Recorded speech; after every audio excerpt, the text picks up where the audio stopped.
We are here at the Unit Training Equipment Site, the South Carolina Army National Guard here in Eastover, South Carolina. Or for the abbreviation you might hear us say a lot is the UTES, UTES, Unit Training Equipment Site. We're on McCrady Training Center on the backside of Fort Jackson. I started out when I began in 1999 as a track mechanic on the floor, actually turning wrenches. I had equipment that belonged to me as a crew, and I was the one that was responsible for 34 pieces. No matter what unit it was, I was the one that was doing the maintenance on it. From that point on, I moved into a work leader position, which was the person to supervise or that direct contact with those crews that's on the floor now. The mission here at the UTES is to make sure that all the equipment that we support is fully mission capable for the units when they come to train. My motivation on a day-to-day basis is coming to work here at the UTES. Believe it or not, it's not the equipment, it's the people.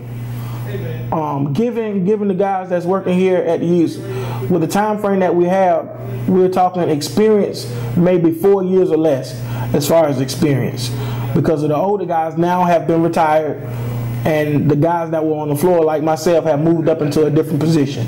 So our job is to train these guys to be the best mechanics that they can be, so they can take that experience that they're gaining here at the UTES, take it back to their units and train their lower enlisted guys on how to work on this equipment. Because an M-Day soldier only sees this equipment 1 day out of the month, 2 days out of the month, 2 weeks out of the year. So as far as the technicians, they see it on a day-to-day basis. So the experience that I can give them as much as I can, they're taking that back, train the trainer, taking it back to the unit. And that's my main goal, is to make sure that the National Guard has the best soldiers as far as maintenance as they can when it's time to do this equipment.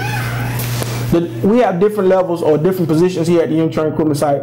We have a service maintenance mechanic and we have electronics mechanic. The electronics mechanic is more tuned into the electronic needs of the equipment, and the service maintenance mechanic is more that, so to say, the grunt soldier.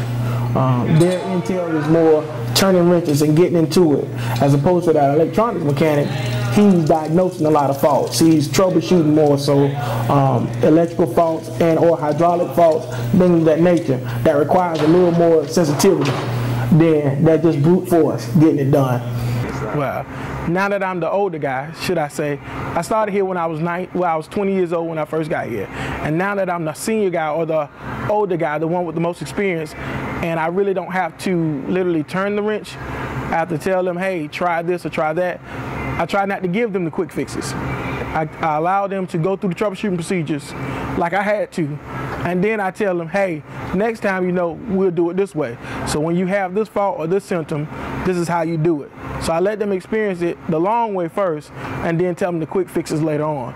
So being the older guy, sometimes they think that I don't know what I'm talking about, but when I tell them or I show them, they realize, hey, he did this before. Wow, how do I feel about what we do? I feel great about what we do for the simple fact a lot of people don't understand what we do. And I guess that's why you're here, so that people can understand what the Unit Training Equipment Site does. A lot of people say that we're the janitorial service for the National Guard. Whatever issues that they may have, they call on the UTES. Why? Because we know how to get things done, and we do it as safe as possible and as fast as possible. As far as when they can call on the UTES, it's always a gold star. You remember how you used to be in elementary school, you did something good, you got a gold star. That's what we look forward to. When we're tasked to do a certain mission or a job from our DOL, and we get it done, it's a bronze or gold star for us. So it makes me feel good that, hey, we actually did something that meant something for the South Carolina Army National Guard.